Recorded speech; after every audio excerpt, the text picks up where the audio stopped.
Perkenalan kami dari kelompok HGT. Saya Raka Adladewara, absen 27. Saya Tia Gelinas Irawan, absen 34. Saya Pisana Mirawan, absen 16. Saya Hanif Alvar, absen 17. Oke, di sini saya akan menjelaskan tentang LAN card. LAN card adalah untuk menghubungkan komputer dengan jaringan local area network. LAN card menjadi kunci penghubung komputer dengan struktur fisik jaringan seperti kabel Ethernet dan Wi-Fi. Oke, di sini saya akan jelaskan tentang kipas atau fan.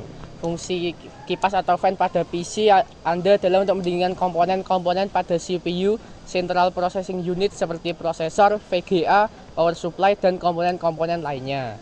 Di sini selanjutnya saya akan jelaskan tentang power supply. Fungsi power supply yaitu memiliki berbagai macam fungsi yang bisa digunakan untuk memenuhi kebutuhan listrik. Untuk memanfaatkan fungsi power supply tersebut, kamu bisa mengubah tegangan naik atau turun, mengubah daya menjadi arus, searah, hingga mengatur daya untuk tegangan output yang lebih lancar. Selanjutnya saya akan jelaskan tentang RAM. Fungsi utama RAM adalah untuk sementara menghemat ruang. RAM juga disebut penyimpanan acak dalam bahasa Indonesia, untuk sementara menyimpan memori suatu aplikasi atau program. Program yang berjalan ini kemudian memberikan informasi yang disimpan dalam RAM dan kemudian diteruskan ke CPU untuk diproses. Fungsi CPU ini memproses informasi dari aplikasi yang disimpan dalam RAM. Oke. Di sini saya akan menjelaskan tentang konektor mini molek. Konektor ini berfungsi untuk memberikan daya pada floppy disk.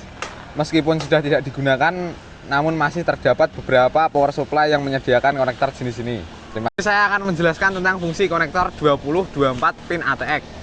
Konektor 2024 pin ATX memiliki fungsi utama sebagai penyalur daya utama dari power supply ke motherboard. Dengan terhubungnya kedua konektor ini, motherboard dapat menerima daya yang cukup untuk menghidupkan dan menjalankan berbagai komponen di dalamnya. Fungsi ini menjadi sangat penting untuk memastikan kinerja sistem yang stabil dan handal.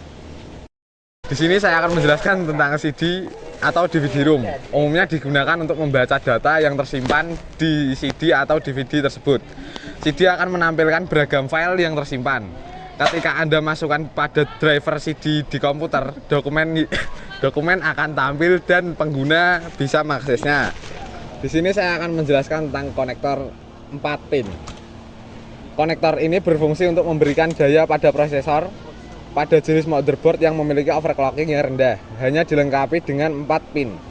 Berbeda jenis dengan motherboard yang memiliki overclocking CPU yang tinggi. Terima kasih. Selanjutnya ada konektor molek. Konektor molek berfungsi untuk memberikan daya pada perangkat yang ada dalam casing komputer seperti hard disk, CD atau DVD-ROM, kipas casing, dan bahkan untuk beberapa jenis graphic card membutuhkan konektor jenis ini. Selanjutnya ada konektor SATA.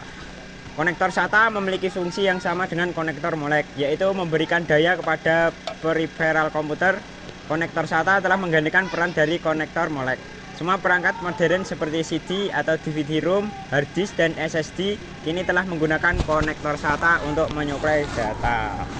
Oke guys, kali ini saya akan menerangkan kabel SATA. Kabel SATA merupakan salah satu jenis kabel yang banyak digunakan pada perangkat komputer saat ini.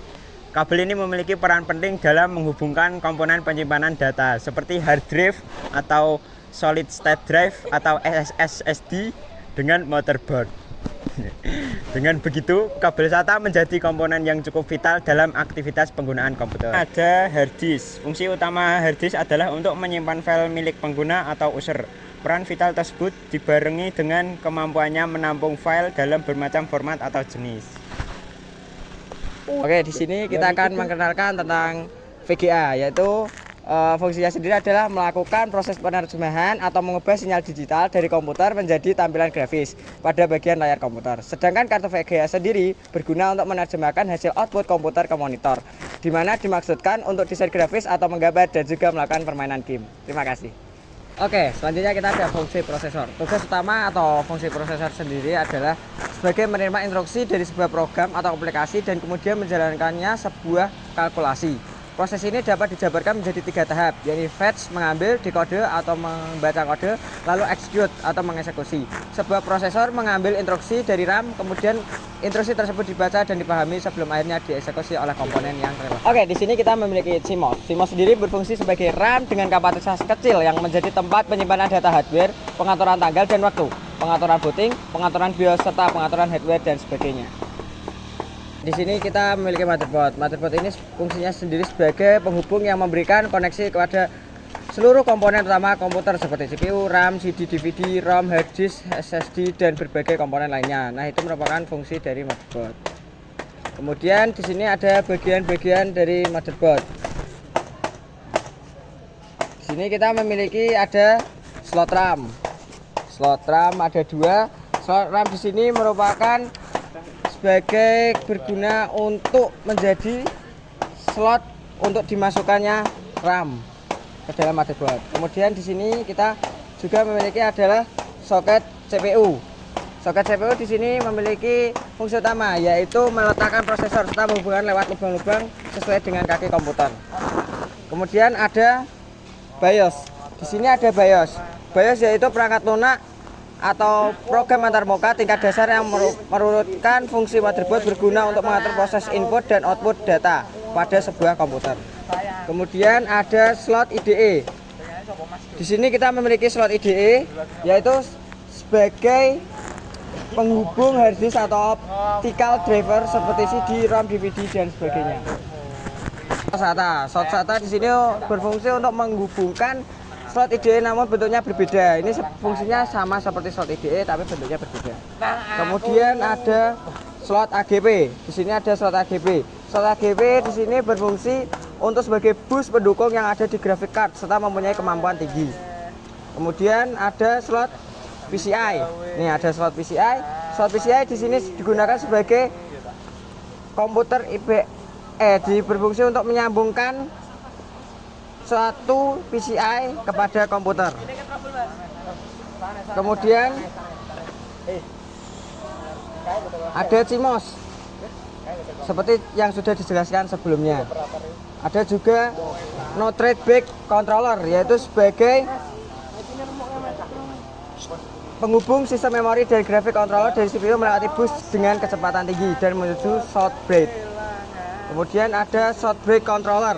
Di sini sepertinya tidak ada karena ini kurang lengkap. Short break controller di sini juga berguna sebagai pengontrol dari MOS, bus IDE, USB, dukan plug dan play, dari manajemen daya serta sebagai jembatan PCI dan ISA. Mungkin itu saja. Terima kasih. Oke, di sini ada kabel front panel. Kabel front panel di sini sebagai kabel penghubung dari bagian casing ini nanti ke motherboard.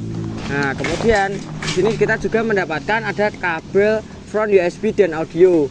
Ini sebagai penyambung USB dari casing ke motherboard dan ini sebagai penyambung dari casing ke motherboard juga audio. Cukup sekian, terima kasih dari kami.